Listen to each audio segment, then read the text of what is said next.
Joining us now on the line is Bret Baier from the Fox News Channel. Happy New Year to you, Bret. Happy New Year. You know, Congress has been away. They've been back in their home states, in their home districts. And I suspect that they're seeing a lot of stories in the local newspaper, and they're hearing a lot from their constituents about Obamacare. There was a story, it seems like every day in the past week or so, where people are talking about their Obamacare experiences, and let's just say they have not been universally good.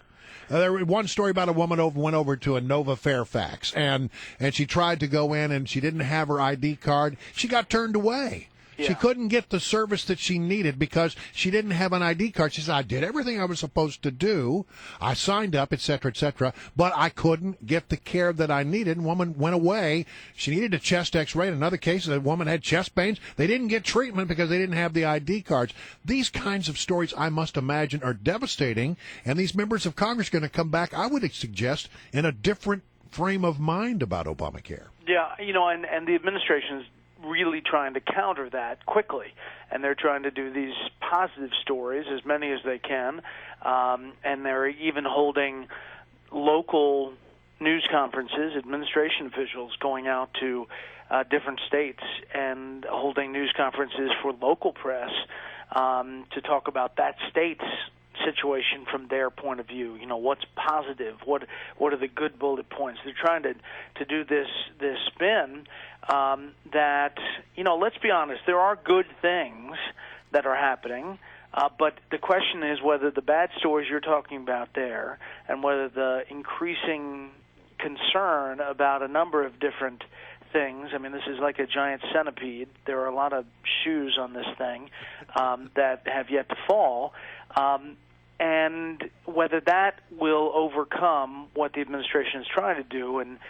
saying, kids can be on their parents' plan until 26, and here are the numbers we're looking at, and that sort of thing. Yeah, and by the way, now we realize why they wanted the kids to be on their parents' plan until they were 26, because they knew they weren't going to buy it anyway, and so that now they've got them covered, and the other numbers are slow enough as well. Have we even gotten any good numbers from the administration about the young, healthy, what do they call them, the invincibles? Invincibles, no, not really. No, they haven't broken out the numbers, the demographics on young, healthy, and as you point out, that's a key part of this is how the equation works.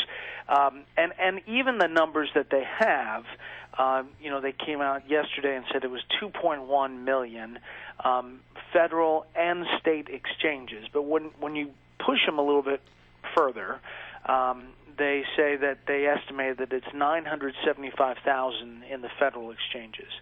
I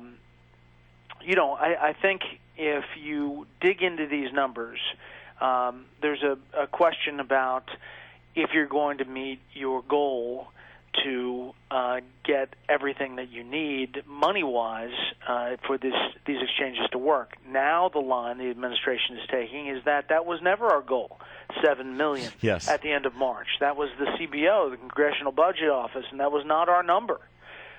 We just wanted to get as many Americans as possible to sign up. Yeah. And that just doesn't seem to pass. No, it doesn't. You got to.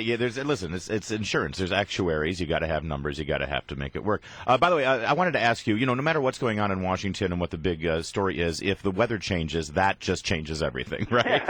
And of course, we're looking at this unbelievable snowstorm hitting the East Coast, hitting Boston, hitting New York. We're starting 2014 with record low temperatures, and I saw that you had James Rosen on to report on the global climate change warming researchers and an Antarctic ice trapped. I'm thinking James in his very dry delivery may have had some fun with this story. What are the latest global warming studies, and are scientists relooking at this issue? Now, listen, there was a peg there, and here are these climate scientists trapped on this ship that was surrounded by... Oh, yes. Brian and I have pounded that peg into the ground at this point. We had a lot of fun with that this morning, yes. I bet. There's still, hundreds and hundreds of scientists who believe that the climate change data shows what it shows, and despite some scientists that believe that there's real doubts, the preponderance of scientists out there believe that it's still, happening. The irony of that incident doesn't, probably turn around what the community is saying. But I do think that it does show that, even if you have a question about something in this environment, it is something that it just doesn't seem acceptable to question. Yeah. And that's what I think. Which goes contrary to what we all know journalism to be. That's why we like what you guys do, because you at least ask the questions at Special Report. Yeah. Let me just say that I have seen a little thing that says that Fox News has been number one now for 12 years. Wow. 12 years.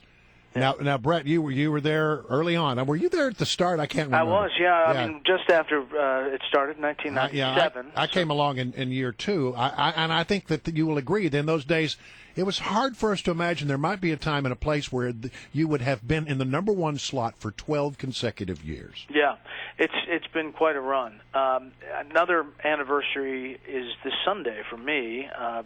Sunday marks 5 years since I took over for Bret as anchor of Special Report. It's been a quick 5 years. Yeah, it sure has. Yeah, and it's been quite a ride. We've had a great ride. Great, obviously, correspondents and reporters drive that show, and it's been amazing. Wow. And the network, that show, it's been a really, really great ride. Here's to 5 more. We see, by the way, when the ratings come out, you guys often win the week in demo. Often, always. They're really doing great. Well, no, I mean even across the board. Oh, yeah. It's doing great. So, and your New Year's resolution is to run a half marathon this year. Yes, I'm going to do it. Are you starting the training? You're going to go out in the snow today and start training? Maybe not today. All right. But, I was down in Naples, Florida. Yesterday I got back and actually did the show last night. But I left in the morning. It was 84. I know.